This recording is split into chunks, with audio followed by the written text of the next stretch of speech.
What would you trade for freedom? Would you trade comfort, your career, your family? Would you trade 27 years of your life? This video is part of my Book for Every Country project and an attempt to understand the world not through headlines but through histories and stories.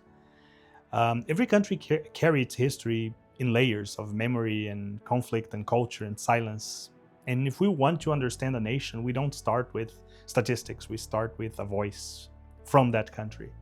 For South Africa, I chose Long Walk to Freedom by Nelson Mandela because this is not just a book about one man, it's the story of a country wrestling with injustice and identity and the meaning of freedom itself. South Africa's modern history cannot be separated from apartheid, and apartheid cannot be understood without hearing from the man who spent 27 years in prison for opposing it. If this project is about entering a nation through its most defined narrative, there was no more honest door into South Africa than this one. Freedom is often treated like a slogan, a word shouted at rallies, printed in flags, hashtags, and headlines. But freedom, when denied completely, becomes something else. It becomes a discipline. This book is not just an autobiography of Nelson Mandela, it is a study of what happened when a human being is forced to decide over and over again who he will be under that pressure. This is not a story about inspiration, it's a story about endurance. Before he became a symbol, Nelson Mandela was a boy herding cattle in the rural region of Transkei in South Africa. He grew up within Tambo royalty, not wealthy by Western standards, but culturally rooted. He was taught dignity, responsibility, and the rituals of leadership. The irony is almost cinematic. The boy, shaped by traditional authorities, would one day challenge the most entrenched political authority in his country. South Africa in the mid-20th century was constructing apartheid, a system not of casual discrimination, but of legal engineering. Where you lived, who you married, what education you received, even what future you were allowed to imagine, all were codified by race. Mandela trained as a lawyer. He co-founded one of the first black law practice in Johannesburg.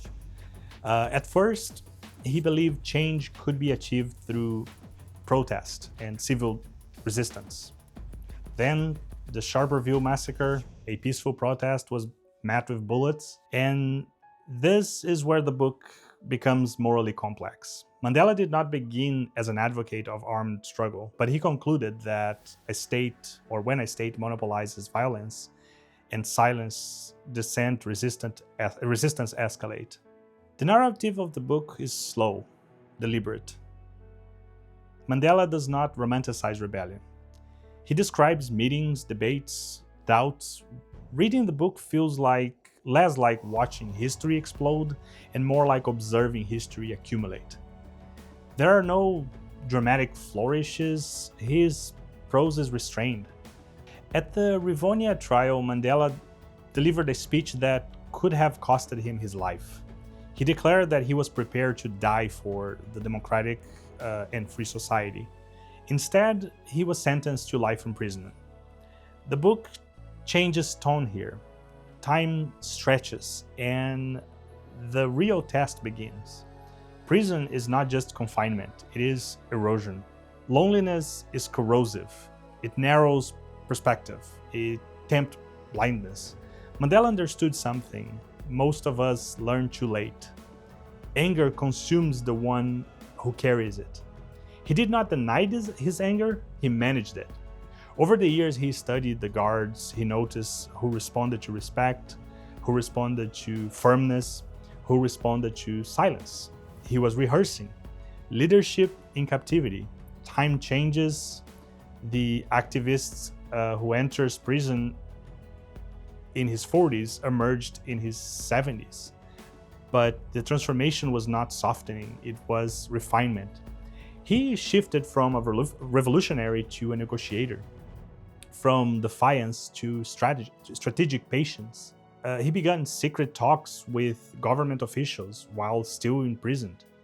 This is not a cinematic rebellion, it is psychological chess. The emotional core of the book lies in restraint. He missed the death of family members, he missed his children, he missed them growing up. He writes about those losses without self pity. What is freedom?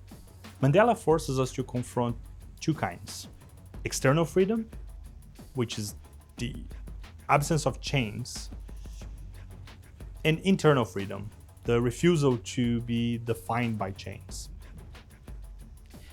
You can imprison a body, you can automatically imprison a mind, but internal freedom requires discipline. It requires refusing to let hatred become identity. Then there's forgiveness. After 27 years, Mandela emerged without calling for revenge. This was not naivete, it was strategic morality. A country fractured by racial domination could not survive reciprocal humiliation. Forgiveness in his framework was not forgetting injustice, it was refusing to perpetuate it. Revenge feels immediate. Forgiveness builds legitimacy. He understood that moral authority is political capital. Without it, revolutions collapse into new tyrannies. The book also confronts the ethics of violence. Mandela defended sabotage, targeted strategy, but was it justified? History does not offer clean answers, but the book presents violence not as a glory, but as tragedy within constraint. Oppression narrows moral choices.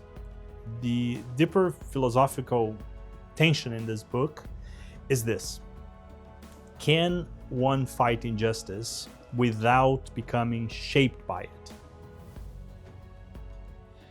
Mandela's answer appeared to be yes, but only through conscious self-regulation. Without self-regulation, without internal discipline, liberation movements replicate the psychology of their oppressor. That insight extends far beyond South Africa. It is easy to treat Mandela as extraordinary and therefore irrelevant, not relatable. But that's intellectual laziness.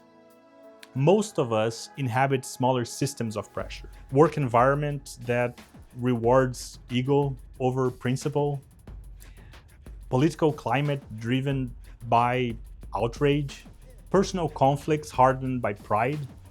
Mandela's life struggle suggests several uncomfortable lessons. First, emotional self-control is power. He did not react impulsively to humiliation. He calculated long-term consequences. In modern leadership, corporate, political, or even personal, those who master their reaction outlast those who indulge them. And second, long-term thinking reshapes outcomes. 27 years beyond most people's planning horizon. We plan quarters, elections, fiscal year. He planned decades. And third, identity is a choice under pressure. Mandela refuses to internalize the narrative imposed on him. He would not become merely a prisoner. He remained leader. In a culture that labels instantly and permanently, that refusal is revolutionary. And finally, the resilience is repetitive. It is not dramatic, it is not glamorous. It is daily discipline where no applause exists. Study when no promotion is promised. Resilience compound quietly. Mandela's transformation was not explosive, it was incremental. When Nelson Mandela walked out of prison in 1990, he later wrote that if he did not leave the bitterness behind, he would still be imprisoned. That sentence reframed freedom entirely. Freedom is not merely systemic change, it is psychological release. The long walk was not just across South Africa, it was across anger, across pride, across grief. And perhaps that is the quietest challenge that the book leaves us with. Not whether we would endure 27 years, but whether we are willing to examine the prisons that we carry. Resentment, short-term thinking, reaction without reflection.